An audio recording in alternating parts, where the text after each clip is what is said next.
Hi guys, and welcome to this week's Mental Monday.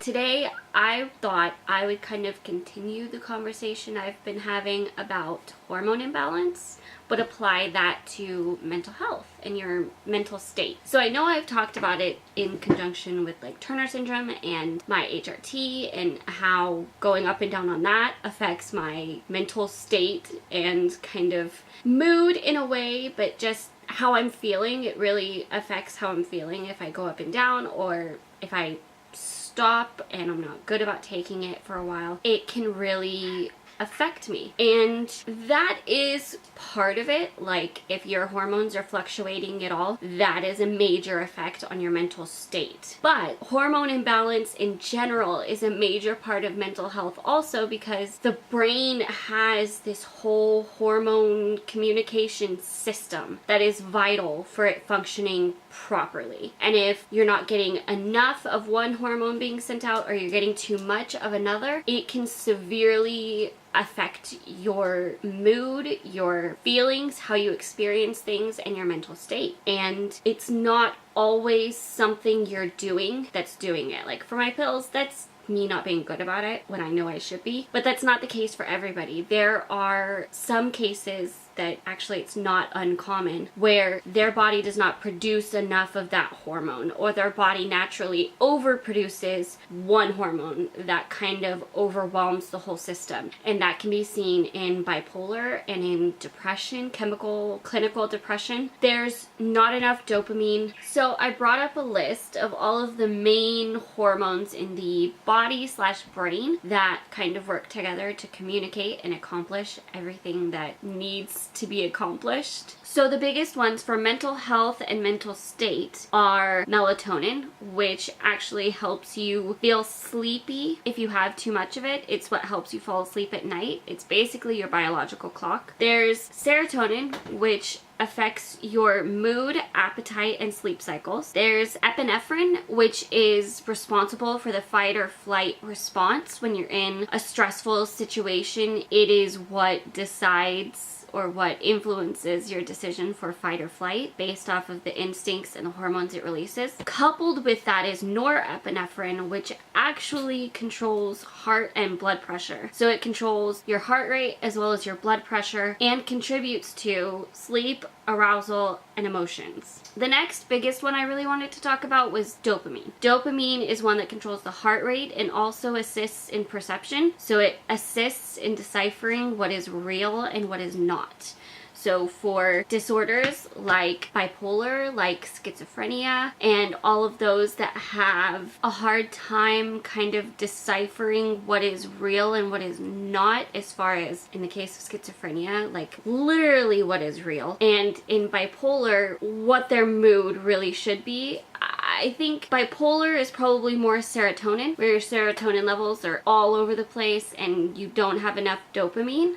That, I think, is kind of what chemical bipolar gets attributed to. So all of those things not only affect your mood on the surface level and your actions, but they affect your mental state. They affect the degree to which you're able to mentally function. And as a result of that, you have all of these things that happen that you aren't able to properly regulate on your own. And it can be chemical or environmental that kind of triggers your brain in that way, and then it teaches it to do that, and after a long time of doing that, it just naturally starts adapting to functioning that way. It's kind of like with the epinephrine, when you're used to a stressful situation, your adrenaline is heightened, you are so used to that your body naturally produces a lot of adrenaline, a lot of epinephrine, and you can be really high in anxiety. And all of those effects just paint the bigger picture of not being able to function mentally the way you should be able to, and the way that is healthy, and it's not something that's actually in your control. If Your brain doesn't function that way. You are not physically able to force it to. You can take medication too, if that really is the case,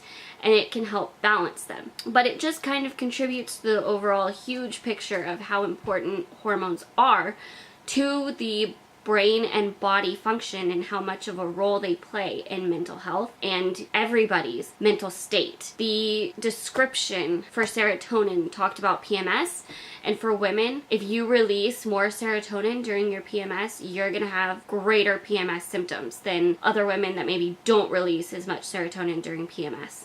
And that's where that comes from. That's not something you're controlling. You're not deciding to feel that way. I think that's something that gets stigmatized a lot, being based off of emotions or feelings or hormones. It's something that's totally understood in a pregnant woman, but not very well understood in the case of mental health and just how your body actually is functioning versus what you have control over.